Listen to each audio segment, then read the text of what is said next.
Para maiba naman at hindi laging biryani, ito ngayong naisip kong gawin dahil marami kaming kamatis. Gabi pa nga lamang ay pinalabas ko na sa asawa ko yung isang Cornish hen para buong magdamag ay lumambot na. Yung Cornish hen nga pala mga kailan ay medyo maliliit na manok, hindi kagaya ng regular na Cubs na medyo malalaki. Siya po ay maliliit, tapos yung lasa nga pala niya ay parang native lang na manok na masarap. Bali naghiwa nga lang ako ng onting sibuyas, 5 kamatis, tapos yung 5 kamatis nga pala na ginamit ko ay yung mga may onting brown na tinamaan ng taglamig. Kumbaga sa Ilocano kat agad dildigi kamatis, gapo iti lamiis. Kuno saan nga kat naggursing latan tada di unog ti kamatis, kat hanmat nga na perdi, di lang nga ukis na kat nagbalin nga brown basit. Tinanggal ko na nga rin pala yung mga nag-brown sa balat ng kamatis, tapos ay tinanggal ko na rin yung mga ilang buto kasi hindi ko naman matanggal lahat. Ito na nga pala yung sinasabi kong Cornish hen mga kailyan, kumbaga sa Ilocano ko dumalagalaang nga manok daytoy, basit lang. Gisa ko na yung bawang sibuyas tapos kamatis.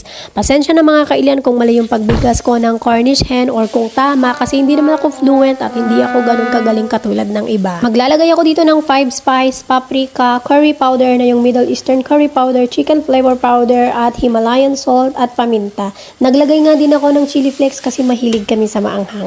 Tapos ibabalik ko lang yung manok dito at hahayaan ko lang na medyo matuyo ng konti pa. Tapos inaglagay ako ng turmeric powder. Tapos dito ay maglalagay na ako ng tubig. Note, yung tubig na ilalagay nyo dito dapat katamtaman lang na eksakto sa kadami ng lulutuin yung bigas dyan. Baka magtaka kayo kung bakit parang ang dumi ng nilagay kong tubig. Hindi po yun madumi. Yung mangkok po kasi na yan ay ginagamit kong patungan lang ng aking sandok habang nagluluto.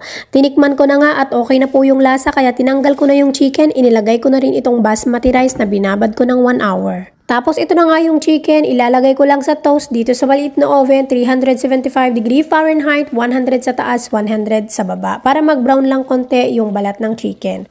Etong rice nga pala, after kong mailagay ay medium heat na lamang yung apoy, pagkatapos pag wala na akong makitang tubig, tsaka ko na ililipat sa low heat naman para tuluyan ng maluto ng 100% itong ating basmati rice. At nung wala na ngang tubig, ito na at hininaan ko na yung apoy, ganito na yung itsura. Kanin pa lang yan mga kailyan, pero kahit wala ka ng ulam, ang sarap niya. Masarap na nga yan kahit kanin lang dahil dyan naligo yung ating chicken kanina habang pinapakuluan natin. At syempre habang pinapakuluan natin yung chicken doon sa kamatis at iba pang sangkap, nanuot din yung lasa nun dito sa ating chicken. Kaya naman, dahil naluto na yung kanin, luto na rin yung manok, kinuha ko na nga muna at ilalagay ko sa ibabaw nitong kanin para hindi naman lumamig habang inaantay ko yung aking asawa. Ilang minuto na nga lang at dumating na siya. Ang asawa ko kasi ay hindi mahilig sa kanin.